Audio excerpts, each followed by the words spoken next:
Hi everyone, and welcome to this Kids Matter Early Childhood webinar, What's the Risk in Play? Thanks for attending today, and welcome back to everyone who's attended previous Kids Matter webinars, and hello to anyone who's new to our sessions that we've been having once a month lately. My name's Amelia Joyce, and I'm a Project Officer with Kids Matter Early Childhood. Shortly we'll be joined by Neville Dwyer, who's the Director of the Dorothy Wade Centre for Early Learning, and our very own Kids Matter facilitator from the Northern Territory. Yeah, leave the news on. Together they will support us to reflect on what play is, how it supports mental health and wellbeing, and finally explore what's the risk in play.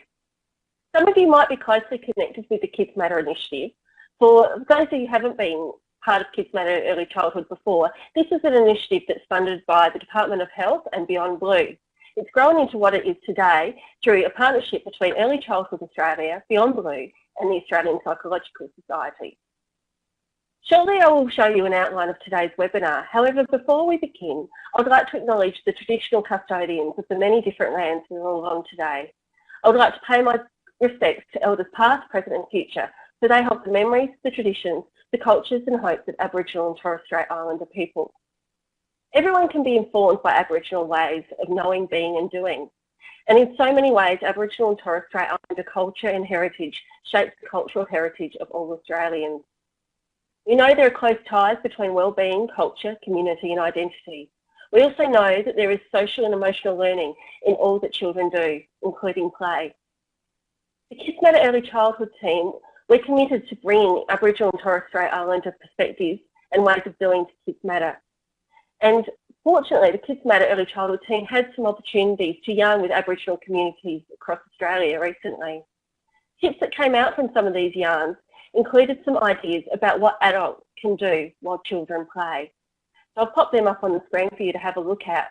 So it's around encouraging children to take healthy risks, supporting them through all their different emotions, knowing when to stand back and trust that children know what they're doing and know what they need to do.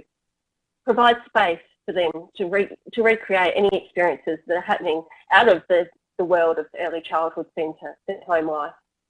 This information and more can be found in the Kids Matter Way action chart, which is called Give Children Time to Play in Their Own Way. And we'll be provided with a link to this in the follow-up information that we give out. I'm also putting up some text it's a quote that comes from John Sinclair. It's been adapted. I found it in a document, a SNAPE document called Growing Up Your Way. It's a practices matrix. And I'd like you to think about this. It ties in really closely with what some of the topics are about today. And throughout today's webinar, I'd like you to consider what ways play happens at your place and how that is informed by Aboriginal and Torres Strait Islander perspectives, especially how drawing on these perspectives during play has contributed to relationships in your community, communicated respect and commitment to reconciliation, and work towards realising a stronger future for every Australian child. Please feel free to share any of the reflections or ideas that you have along the way and throughout the night in the bottom left-hand corner in the chat screen, which I can see that quite a few of you have actually found already. It's also a good time now to take an opportunity to talk about looking after ourselves and each other. We've all had a range of experiences that make us who we are today, but we're all in this space to consider, learn and reflect about early childhood, wellbeing and mental health. Please be mindful of our unity and respectful of our diversity when interacting with each other in this chat. And if you're in a group together, because we know lots of you do actually do that in your staff meetings, which is a great idea, please be mindful of this as well. Any of these topics can trigger all kinds of memories, feelings and thoughts, even difficult ones. And as you engage with this Kids Matter webinar, please be aware of what comes up for you. And if any difficulties or difficult feelings occur, make sure you talk to someone. The link on the screen that's at the bottom, that actually provides you with a message that's been developed by some people who are participating in Kids Matter Early Childhood, and it's about taking care of yourself, which is a great little yarn that podcast that we had developed. But then we've also, on this website, we've got some links to other yarns that explore early childhood mental health and wellbeing and education, plus ways to contact health professionals if you need to. We've got the outline up here now for today, so we're about to get started. And as you can see, there's a lot of stuff that we're going to get through. And in all reality, there's enough information to last a week, but we're not all going to be on the webinar for a whole week. And I'm sure Neville and Leanne, they've thought about this considerably while preparing tonight. Myself, Neville, Leanne, and the entire Kids Matters Early Childhood team believe that today, because there is so much information, it's a beginning conversation that needs to continue. In our roles, we can use play through a Kids Matter lens to engage with children and support their learning and development and wellbeing in lots of different ways. We look forward to interacting with you tonight through the chat, and the entire Kids Matter team are excited to continue the conversation with you in future in their contact with you if you're a participating service, but also via our avenues such as Facebook, the blog, and our blog Shared Thinking. And there are just a couple more final housekeeping tips before we get going. The chat to the left of your screen can be resized to a preference that you like. You just need to click on the little arrows that are to the side, to the right-hand side, or just above, and that can increase or decrease the size of the chat for you. And there's a lot of other little functions down the bottom of your tab. It's like a little person sitting down in the bottom left-hand corner that you might like to play around with during the night too.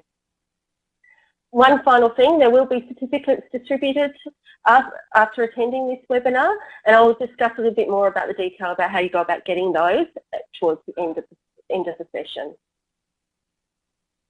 So we're going to do a short poll now, and I think Leanne and Neville will join us shortly. I'm just going to pop it up so we can all have a look at it. So, hi Neville, hi Leanne, how are you going? Hi, how you going? Hi everybody. Okay, so what I've done is I'm just about to start the poll. So the poll started. We want to know what kind of educational setting that you're connected with. So we'll just give you a couple of seconds really.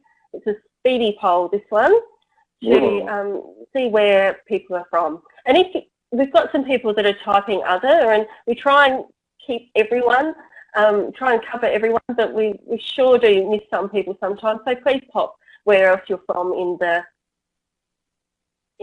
the chat box below. So I'll give it a little bit more. Looks like it's slowed down a bit. I'll stop the poll now, and so everyone can see. We should have elections like that. Nice and quick, hey? Very quick. So we've got a bit of an even spread. We've got people from long daycare, family daycare, kindergarten, school, and we've got a few others, and I haven't had a look in the chat yet. Oh, someone from the health department. Hi Jenny, and some people, and Linda's our project manager. So there's lots of, oh sorry, and TAFE as well. Oh, we'll have to really look at all the different people that we can put through. So what I'll do now is I'm actually Neville's going to start setting the scene for us about play. But Leanne and I'll stay on the screen for a little bit because I think Neville's got a question he wants us all to chat with him about. Yeah, hello, hi everybody. What I want to talk about right now is just for us to remember where we all played as children, because I think this is significant in how we see children's play today, and I think we've forgotten something. We actually forgot where we all played. So I want you to have this chat in the chat room there, and also with your colleagues if you're sitting in a group, or with yourself if you're sitting on your own. But just put in the chat room over here on the side some of the places you played as young people. I grew up on a farm. We were pushed out the door on the weekends and after breakfast and told to come home at the end of the day, and we weren't allowed to go near the dam, and we roamed the hills and we went near the dam and we did all that sort of stuff. We climbed on machinery. We did a whole lot of stuff. So we all survived. So I don't know. Leanne, where did you play?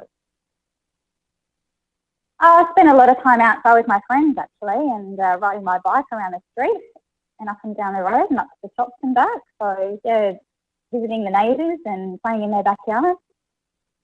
Yeah. And Mary, where did you play? I lived on property as well, and it was a little bit out of town, so I didn't get to catch up with all my mates and that so much. But I made pretty good use of the animals that were running around. So I've spent a lot of time outside and in trees and all that sort of adventure, imaginary stuff. I'm just looking at that chat there now. What's come through is that lots of people have been playing outside. There are lots of people who grew up on farms, motorcycles, horses, some in the bush, local streets, and I think that's pretty typical. And what I think we've actually found is that we're actually finding that today, kids aren't in those spaces anymore. Something has actually shifted. And I think that's significant. It's one of the things that we need to think about, which we're going to go into it further. But if we look at what are the key benefits of play, let's have a look at what, no, it's not moving, 1 second, it's not moving. Here we go. I can have a quick one if you like. Yeah, there we go. What we know about play is that play builds brain development. This is how children learn, and we're not going to go into it much further than that in this space because we don't have the time. This is just the start. So it's one of the starts of our journey in understanding how the brain is built and how we know about the world. But children learn through engaging in a real world. And if we want them to engage really well, we need to have more opportunities to do that. And children like to engage with what's around them. It enables them to replay how they think the world works. We watch that in how they play mums and dads, how they play farms, or how they play superhero stuff. And it's just how they climb trees and what to think. It's all that sort of stuff is what they're actually doing. It's how they replay or understand. They're putting their understanding on what's actually happening around them. We know that play builds resilience and confidence.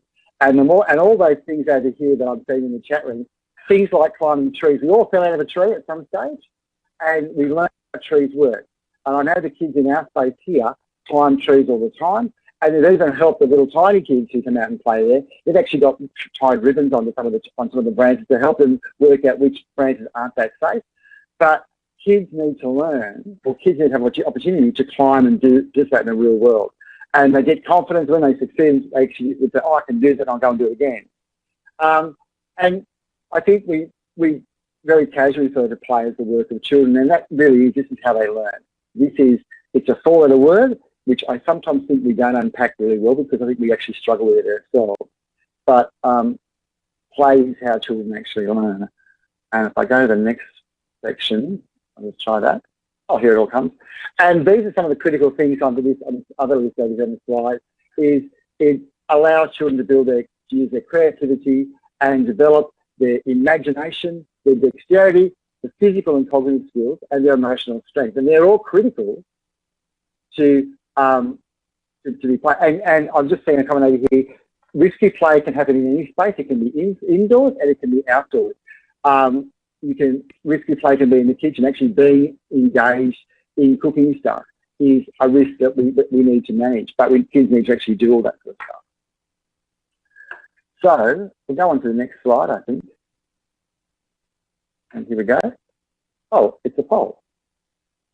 Leanne, Amelia, where are you? Are you coming in? Amelia, where's she gone? Hello, here we are. Yes, Michelle's popped us back in. I'm just popping the poll back up. Yep. So this is around looking at, in our context, how play is embedded. So I'll just quick start on the poll. So how is play embedded within your practice principles and pedagogy? And if you can just have a think about that, and I think you can actually answer more than one question. So we'll give you a little bit of time about how often you think you're embedding play into your ways of doing within early childhood settings. So there were lots of different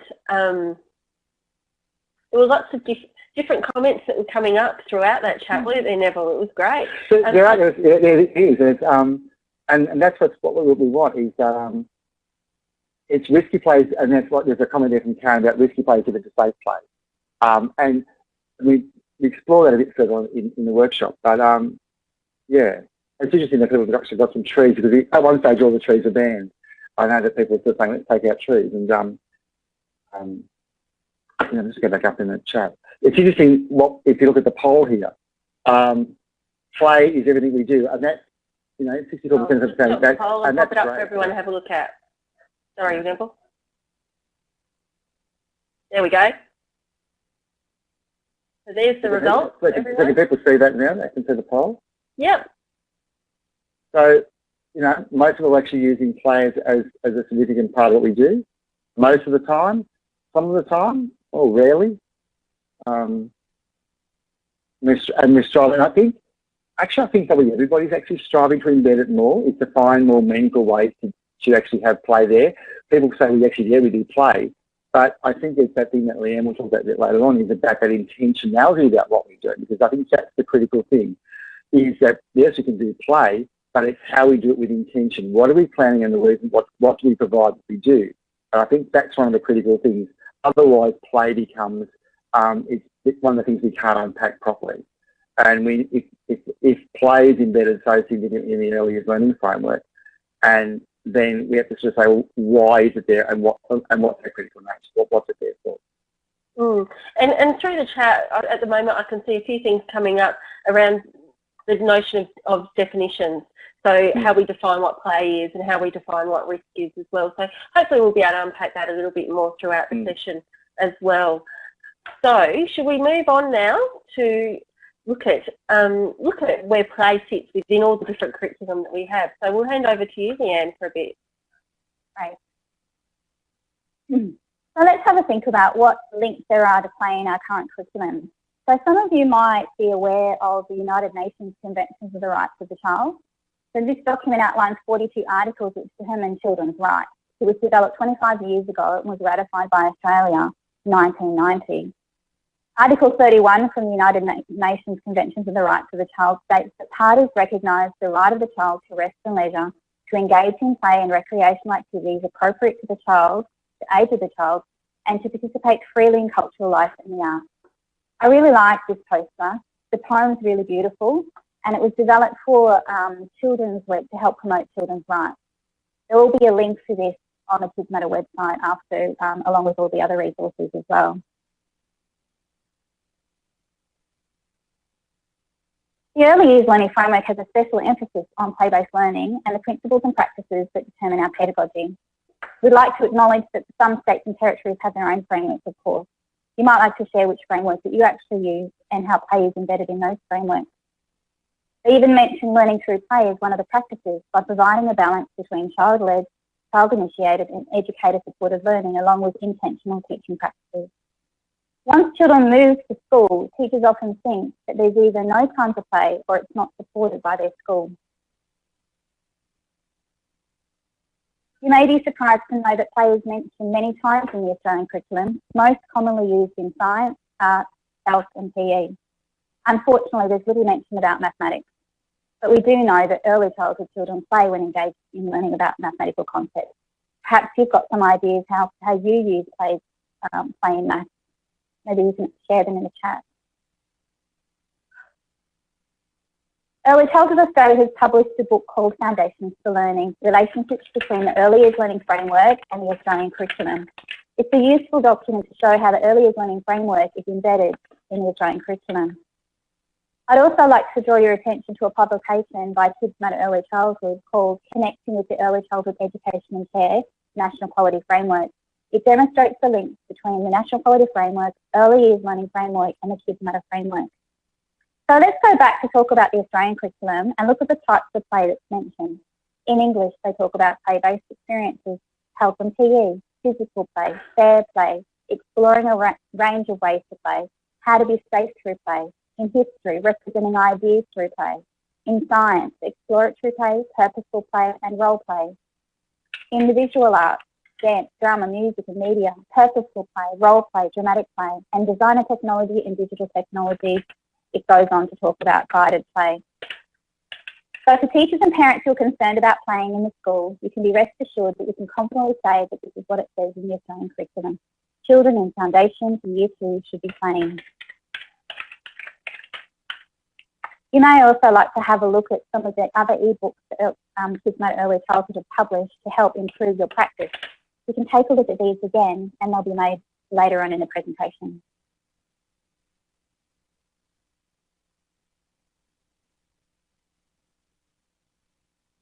So we know that it's the child's right to play, but what does that mean to their development? Why should children be playing? So let's look at some nationwide data.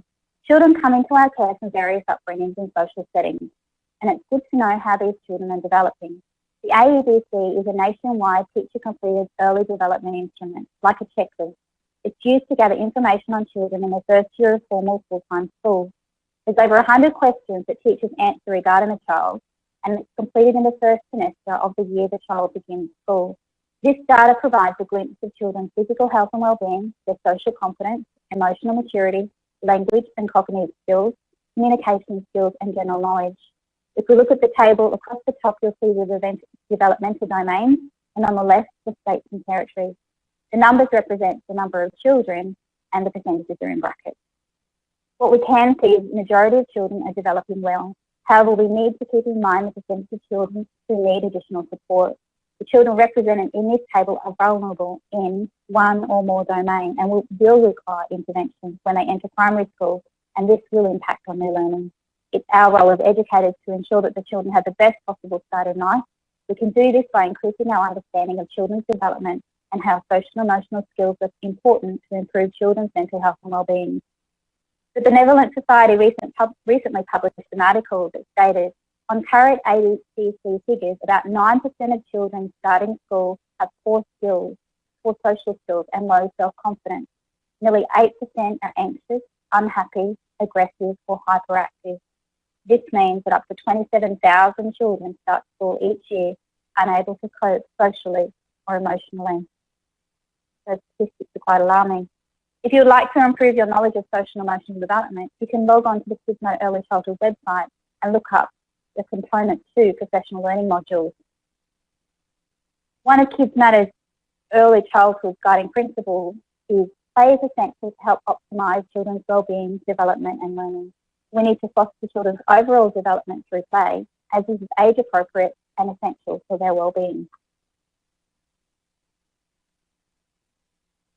Over to you, Amelia. Okay, sorry, I'm back again. I had myself muted so you couldn't hear me typing anymore. I'm popping up the next poll, which is around unpacking what play helps us to understand about children. So tonight we'd actually like you to think about a child that you saw in play today. That might be an older child, that might be a baby, and have a think about what you actually understood by watching them at play.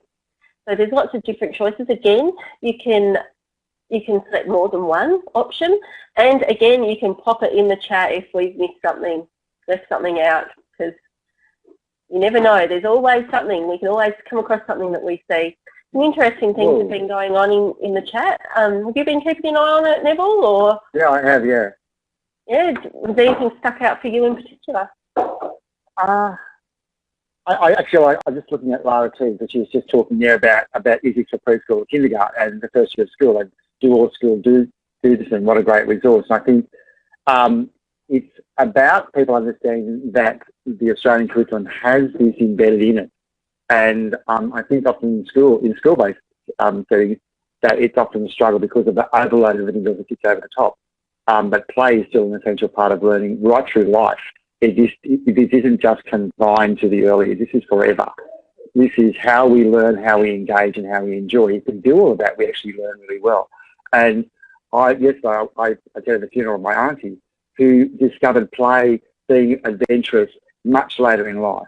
And that was one of the great joys that she had of actually getting out away from all the other stuff that she'd been doing, and often travelling around the world and meeting people and engaging in really different sort of stuff. But people can learn to play anytime. It's really important. Yeah, and they're saying people are trying to adopt more play-based curriculum. And I know of teachers who are doing it, and they're having incredible success with how children learn and engage, especially kids who can't fit that regulated system for learning. And I think there's a thing about how we actually learn today is there's a shift in how we engage with information. Definitely been a big shift. So we put the poll results up, and just before we get to that, when you talked about being able to learn how to play forever, it took me straight back to when we first got together to start preparing for this webinar, and how you played with this whole interface of Redback, and And you were playing with that while we were trying to learn it too. And that's how you learn how to do it. And I guess in essence, that's how we learn lots of things in digital media as well as the other side of stuff. So we've got the results here, and the overwhelmingly large result is the first one, where we unpack what interest, skills, strengths in all learning areas children have. Are there any others that, well, there's a few close ones actually, about establishing relationships, and that's, I think that really highlights the importance of play to social and emotional well-being, and around regulating emotions. I think what's also interesting here is the fact that we can see lots of things happening at the same time. That you're not just going to see one thing happening when you're looking at children. If you look really carefully, you can see a lot of the outcome areas are being covered, but lots of different aspects of children's learning and how they engage with each other and about how they understand the world.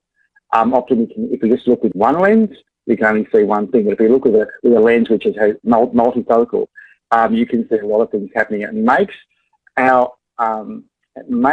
role as an educator, when we look like this, look more deeply in unpacking the learning and unpacking where we see children are, then we can see it makes our job much easier in documentation, because we can actually look, I can see all these things happening, and this is how we might look at it. Yeah. Have you got any final comments around that, Leanne? As we move on, we're about to start talking about something that's really quite closely related in executive functioning. So are you happy for me to just move on, hand over to you for that? Yeah, that's fine, Amelia. Yeah. Cool. Thanks, Leanne. I've just progressed it on, and we'll leave it for you to talk a little bit more about executive functioning. And sorry about that, everyone. I wasn't looking at the chat, and I noticed that I was talking a little bit fast, so I'll try and slow down a little bit. Well, we all know that play is important for children's physical development, but it's just as important for their mental development. Play is a vehicle for children's learning and development. It provides them with opportunities to practice what they've seen around them and learn new ways of thinking and doing things. We know the brain develops rapidly in the first 5 years of life, and during a child's preschool years, there's further development of language areas of the brain and interconnection with other regions. There's a greater sophistication in language abilities, a greater integration of sensory and motor areas, greater capacity to manage their emotions, and more development of the frontal lobe, which is associated with greater skills in reasoning and understanding complex ideas. Play stimulates various parts of the brain, reinforcing networks and strengthening brain development. Take a moment to think about a child who's playing in a sandpit. Think about the types of skills needed for them to participate in that play. Play activates their memory, language, sensory motor skills, self-regulation, planning and organisation, learning and attention. Kids Matter Early Childhood recently published an e-book called Early Childhood Neurodevelopment, where you'll find further information. Executive functioning refers to a range of higher order cognitive skills associated with self-regulation and goal-directed behaviour. For example, planning, organisation, information updating, concept formation, reasoning and impulse control. Successfully laying down the foundations of these skills in the early years is essential for children's learning and development. Early executive functioning is used when children learn how to read, write, problem solve, form friendships and engage in play. These skills allow us to attend to, hold and manipulate information in mind while filtering out distractions. And I'm sure we can all think of a child that we've cared for who is easily distracted. It may be that they are still learning to self-regulate their behaviour. The executive functions begin to develop in early childhood and continue on until adolescence and early adulthood. Networks required for executive abilities are established in early childhood. They are then refined and reorganised in adolescence, especially in the frontal areas of the brain. Children with poor executive functioning skills will struggle to learn and get along effectively with other adults and children. Children develop these skills through the support of adults to respond to their emotional needs, allowing children to set up routines and prompting them through their experiences. Research has shown that having well-developed executive capacities has the greatest impact on academic success. Being able to plan, organise, focus attention, cooperate, problem solve and use self-regulation are necessary for learning experiences and social interactions. These skills cut across all areas of functioning. Without them, doing day-to-day things is difficult, or more complex tasks will be near impossible to manage. Engaging in play with others is one way children practice their executive skills.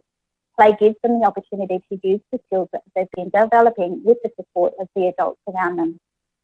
What skills do you think children are using when they're playing shop? What they might be thinking about, what are they going to use? Who are they going to play with? What will they do, and how will they use the equipment? Through play, children learn how to lead and follow, set up rules of play, win and lose, deal with satisfaction, anger, aggression, and rejection, and understand who they are and have fun with other people. And yes, there are risks when children play. There are times that play isn't positive. Children can feel hurt, disappointed, or frustrated. Adults need to observe and intervene for the well-being of the children. What we do need to pay particular attention when children's behaviours change, as they may be a little bit quieter than usual. Are they acting out aggressively or beginning to dominate play? Or are they unable to concentrate, or are they reluctant to join in? These could be signs that the child is not coping. They will need further support to work through their feelings and their emotions. Back to you, Neville. Okay. No. Wait a second, I've got to get myself.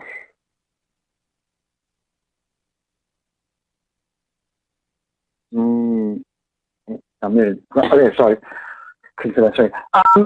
So what's our role as educators? Our role is basically, I think, well, it's not basic really, is to understand how children learn and grow. I've been interested in reading comments over here that, you know, sometimes not all play is as valuable as other play, and that's right. But we have to work out which bits we take from that, and also which bits we have to do. There's also a lot of intentionality in making children have success or to learn from what they're actually doing as well. We have to watch, listen and engage to enable children to really understand, and so we actually know what they're interested in. It has to be meaningful to children, and it's not to say that everything has to be driven by the child, because we have responsibilities as well as educators to say, okay, there are some things that children have to learn about. We also have to lead by example. Something we have to show children, and I like the fact that I mentioned before, metacognition, because children also learn best off other children. And one of the great advantages of multi-age grouping of children is that older children can teach younger children with greater success than adults can teach younger children, because little kids can get it much easier than other little kids beside them. And they can also teach them a whole lot of things about how organisations, how things will actually work. We have to be prepared to get messy, and I think that sometimes we often stand back and don't engage, and so that's actually telling children, I think sometimes as educators, oh, there's something wrong with this because the educators don't want to get involved. And I think the great success is where we have educators who jump in both feet and get covered in mud. And I remember actually working up doing some film work for ECA up on the north coast of New South Wales at a preschool up there, and they were working with clay. And I think the educators at that particular service were just as covered in just as much clay as what the children were, and they were all laughing, everyone was having fun. And the kids actually got the sort of fact that this is actually well worthwhile doing. I don't think we can impose limits on how people think and what children think they're actually understanding. I think we have to sort of, it's a bit like blue sky, is where might we go with this, and which bit of this is important, but who's to say the bit that I choose as an educator is more important than the bit that a child might tell me about. Move on to the next part of that slide. Whoops, it's come back. We have to play games. I think this is about prepared to engage. Let children lead. And I was reminded at the ECA conference with Hello, where she actually just said, sometimes we are so focused on educators actually documenting children's learning and constantly documenting everything that's happening, taking photographs that we actually miss. I've noticed it in the discussion, is we actually miss what children are actually really engaged in, because we're actually throwing this thing from ourselves onto what children are actually doing. And Anne actually suggested that we should just fall into the moment with children, just to actually engage like the child. It's to fall right into it. And I actually love that statement. I said, okay, yes, I can actually step back and actually just be in that moment, just be like the children, and not trying to say, well, what's this actually saying? I can do that later if I want to, but just to give people time.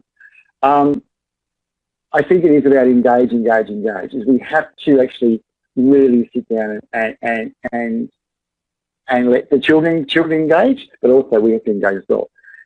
Is know what we do, what's our role as an educator, and we've got a whole variety of roles to document, to understand, to teach.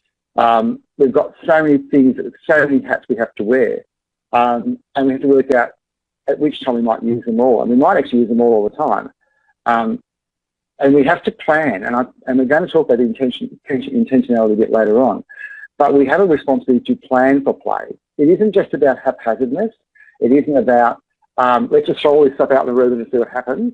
It isn't that level of chaos. It can't be, because that's not helpful for children, and it's not helpful for us. And it certainly doesn't help the profession overall. I think you have to have a goal. What's the reason why we're doing what we're doing, and what's the reason for the children? And I know that in our planning, the children are very much engaged in how they unpack all of that. And then we build in challenge and listen to what children actually want around how they do stuff. And I know in our space, children set up the software all the time, the equipment, and that's their challenge. It's their responsibility. Our job as educators is to come and help set that up, but they do the whole thing. The kids last year told us that the puzzles were too easy, and they wanted more difficult puzzles. So we had to go out and trace around and look for puzzles, 300, 400, 500, 1,000 piece puzzles, and these kids, they were just eating them up. Have fun, relax, and think local. And I think the think local is about sometimes not why what the rest of the world is actually doing, but actually what do we need to do in this place that we're interested in doing, and that what's important for the children in this community and for this community itself. Sometimes we actually tend to think, well, what are they doing out there? We might better do what the other people are doing. And I sometimes think that we actually forget that this is what's important, is what do the children want to learn about from their space. How do we share the knowledge?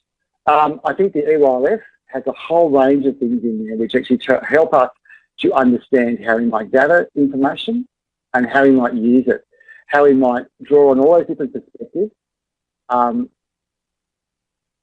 in the different perspectives from theorists, and how that might impact on what we're actually doing in our space. We might also, what information do we gather, and how do we share that information? And I think we have to sort of decide, what are we going to gather? And I think sort of at one stage there, everybody was basically scrapbooking children's lives to an a minute degree. And we were taking photographs. There was just like thousands of photographs. And I think we actually forgot to actually, what were we gathering? Was it good value stuff that we were gathering? Or is it just noise? And I think we were capturing noise, and we actually weren't looking for what was actually important. And I think we have to actually step back and say, okay, what do we want to get? What's important? Ask the children to reflect on what they want to know about from themselves, and the kids will tell you. They're pretty amazing kids. Ask the parents what they want to know, and ask ourselves what's important. And I think we just mentioned we can just saying reflection. And I think we have to reflect on that. And we don't often do that. We're guided by, we have to do all of this because the EYLF says it. The EYLF doesn't say this. It says to reflect, to think, to find a pathway that suits you. And then the NQS says, if you can unpack why you do that, it's fine. But know the reason why you're doing it. Photos are a great evidence. Video is a great evidence. So is writing. There are lots of ways you can gather evidence. And they're all useful, but you've got to decide which bits I will actually use and all that. I can't use everything all the time because it's too much. It's information overload and it becomes noise. So I think it's work out in your team, go back and have that discussion, go back to the earlier learning framework and sort of say, what is it we're doing? And I like, yes, Joanna, that's perfect. Conversations are priceless. Conversations with children, conversations with parents, conversations with educators, conversations with yourself are really critical. But take the time, Amelia. Is this sound? Sound. Sorry, Amelia, it just... My sound isn't there, sorry. I was saying some really important stuff then to everyone. Not really. What we're moving on to now is the poll, and it's quite topical about what you were just talking about, Devil. We're looking at what challenges there are in play-based environments, and I can see through the chat that some people have been already talking about what some of the challenges are, and once I've popped this poll up, I'll draw some attention to some of the questions that have been coming up. So we'll just start the poll and let everyone... Stop starting for me. There it is. Off we go. So what are the most frequent challenges? What are the most frequent things that challenge our endeavours to create play-based environments? So again, if there's something else that we haven't included, please pop it in the chat button. So a couple of the questions that came up as you were speaking, Neville, and Leanne, you could probably contribute to this as well a little bit, is around having, how do you balance having quality with children and being able to finish the daily, everyday, Vivasha has discussed them as being chores. So the things that you've got to get done, and I guess for me it's around looking at ways that you can get those things done with children as well. So what are you thinking? I think that's right. I think sometimes we actually think, and often I think housekeeping, the cleaning, those routine things overtake stuff. And what's to say children can't? That is as much about play, because we say children learn from doing real things, and they're real jobs. Kids love to help. They love being engaged, and that is as much about, that is as important as anything else. Setting the tables, helping with lunch, they're all tasks that need to be done. Packing away, one of the great lessons from high scope is a really simple thing is labelling stuff and let children actually, it's time to pack up and things get packed away. Having big blocks of time, I saw Tom over here a lot, giving kids time to actually do stuff. And I think very important things to actually build in as well is, but the routine stuff, we actually think that, that's just routine and it doesn't involve, that's not play, but kids want to do it. They might be as good as you at cleaning a table, but they'll still do it. And we have to sort of say, okay, that's okay. If we get hung on it has to be perfect like we want to do it, then we're never going to have success. Definitely.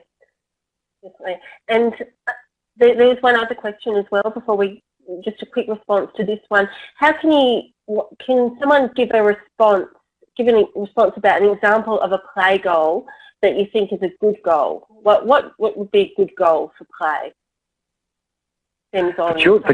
Children to be engaged, and maybe to be working in a group, maybe to be discovering something, maybe just to be in a moment of bliss, just to be so that they don't see the rest of the world around them. At the start of the year, you might have goals like getting children to settle in, and what might you do around that?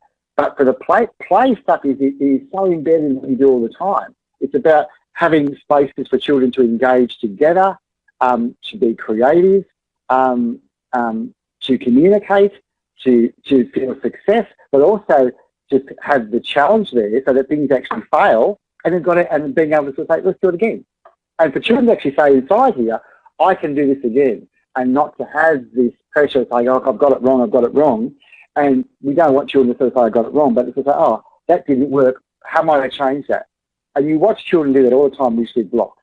If you've got lots of blocks and they're building a tower, they will discover some way it doesn't work. And we can either go in and sort of say, well, you buggered that up, didn't you? Or you can sort of say, oh, I wonder how you might make that work. How's it going to happen? And it's the language that we give, and then the roles that we actually play as educators, how we respond to that. And I think there's some of the goals that we actually have to face. One of the goals that we have, that we put inside us, not the goals for the children, but the goals of the educators in how they respond and enable children to play successfully. So the goal is not necessarily about what the child does, it's about what the educator does, so to speak, what you say. And I think sometimes we actually overthink I've seen the documentation, we're overthinking documentation. We're getting stuck into regimes that are not helpful, and we have to actually go back and sort of say, is this helping? It is no good if we spend all of our life documenting children's learning, because we're actually forgetting we've got a responsibility to engage in play and to also sit back and watch. You can't do that if you're spending your whole life walking around with an iPad or a bit of paper and you're constantly or a camera and constantly taking photographs and taking notes. That's not helpful.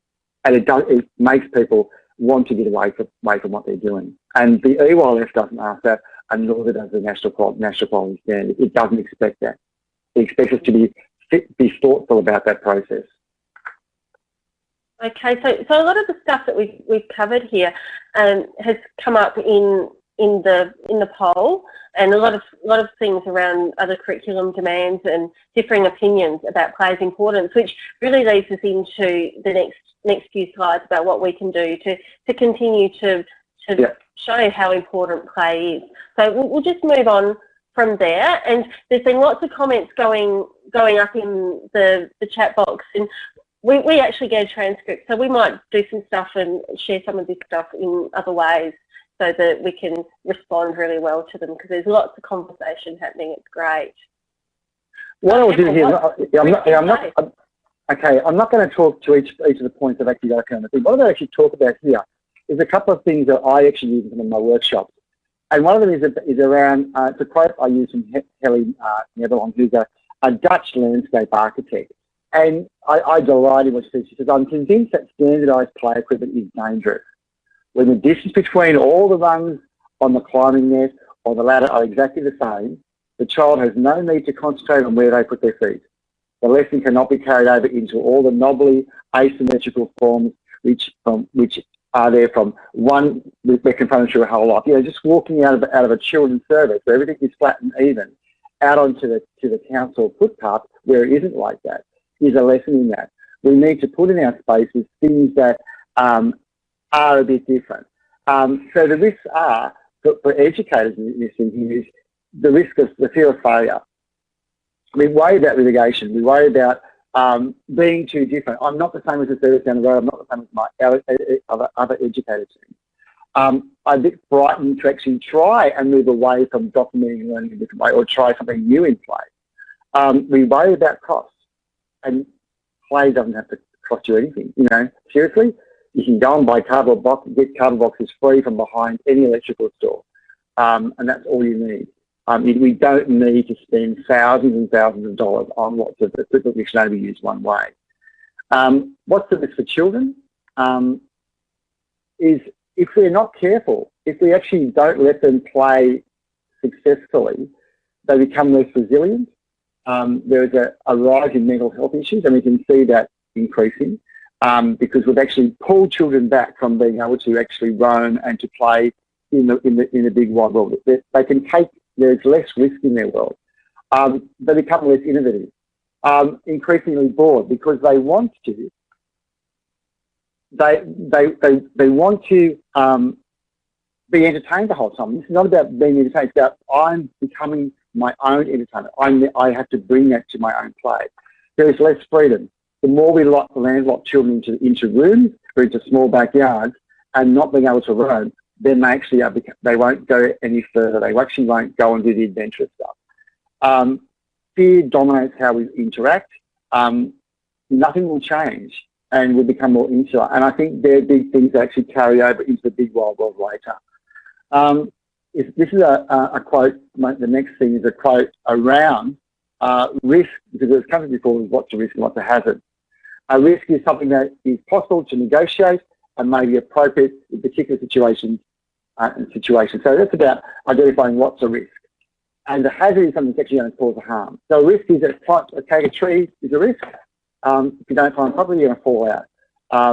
So you might put some parameters around how that will happen. But if you remove the whole thing altogether and see there's a hazard, then is that very helpful for children? And some things are hazards, some things are dangerous that we need to actually manage. Nails sticking out of boards that kids are climbing across is not helpful. But so there's sort of things to actually think about is what's a risk and what's actually, is a hazard going to hurt somebody? And I think my thoughts here is we create adventurous children and adventurous inquiring minds, from a very young age by engaging children and letting them to actually explore and to run. And we scaffold on that the learning that what are they learning, and we build around that. And we won't have adventurous children if we actually pull the whole thing back in. And you're right, there's risk isn't just about getting hurt. A risk, you know, if we sort of say, okay, all risk, if a child's going to get hurt, then it's very, very careful. It's about, I think, getting children to take risky things.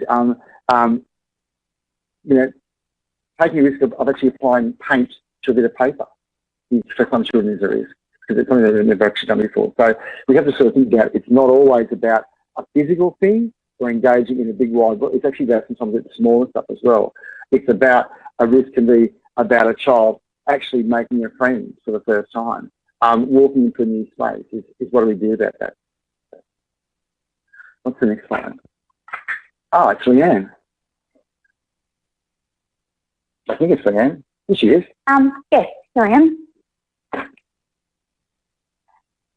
All right, let's have a look at intentional teaching. So David Elkin wrote a book called The Power of Play, and he discusses that there are studies that have been done to compare children who attend play-based programs and didactic programs such as rote learning and academic skills. The studies showed that children in the more formalised learning programs had higher levels of anxiety, or that they were less creative and had more negative attitudes to school. What is clear that play is an innate childhood instinct, but it's not only enjoyable but also crucial to the process of learning and development. We know that play is varied and flexible, and there's no right or wrong way to play. The Early Learning Framework defines intentional teaching. It involves educators being deliberate, purposeful and thoughtful in their decisions and actions.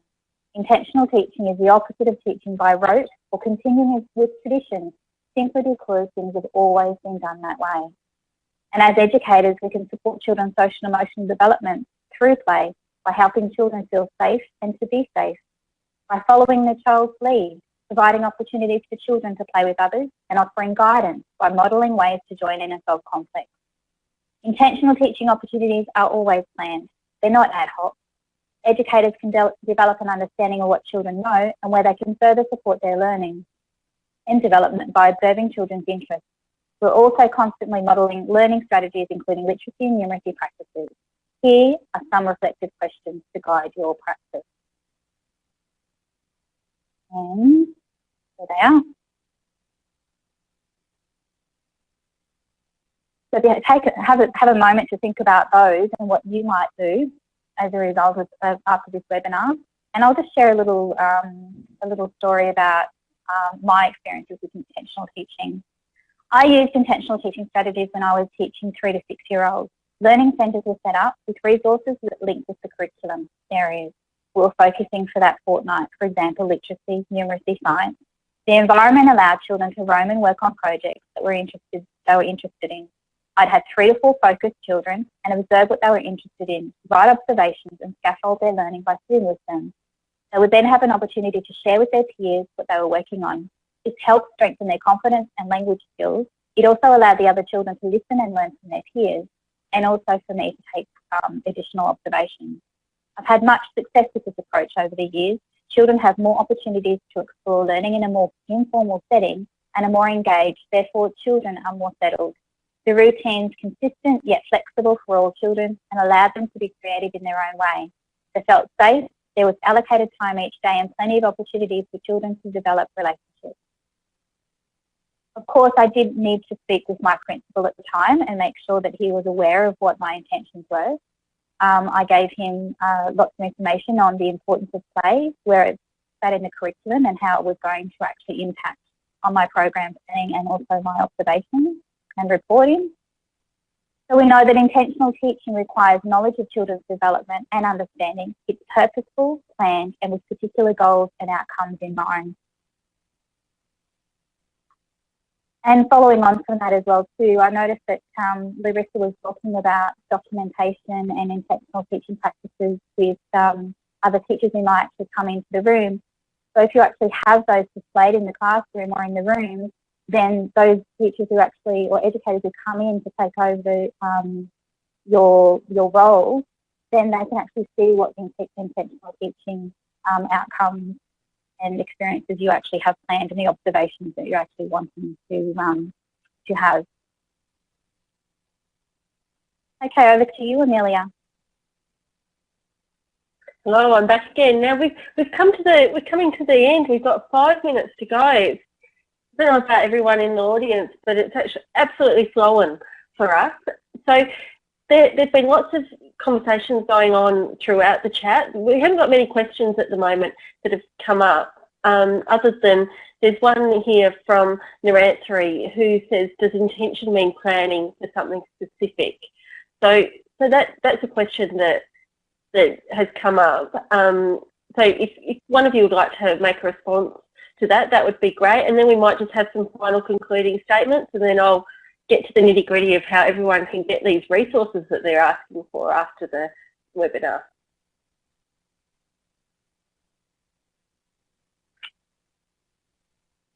So anyone, any thoughts about, does intention means planning for something specific? So I guess my thoughts around that is that we have intention about how we set up what we're doing, how we think about what we're doing, and it leads back to what you were talking about earlier, Neville, around goals and what goals we have, what experiences we'd like to make available for children to try. Yeah, I think it's that, and I think it's also about what are the things that children want to try as well. And I think it's a balance between what is child-led and what is adult-led, and we have a responsibility as adults to plan for play. It's not haphazard, it's not free-fall, it's not chaotic. It has to have that sense there, and that will come from, sometimes it comes from children that we will plan for, sometimes it will come from us, because we're interested in things as well. We're adults. We like to learn about things as well. And I think for here is we need to give deference to child's thought and the way that they think. And often I think what we do is we watch and look with the eyes of an adult. And I think the key is to look with the eyes of a child. Look for the very first time at something and to see what is it they see for the very first time. And I think that's one of the great challenges around this. That sounds like a great concluding statement too, Neville. Is there anything final you'd like to say before Leanne has her quick turn? Well, I actually think just give children a chance to dream and for us to have a chance to dream as well. Yeah. Thanks, Neville.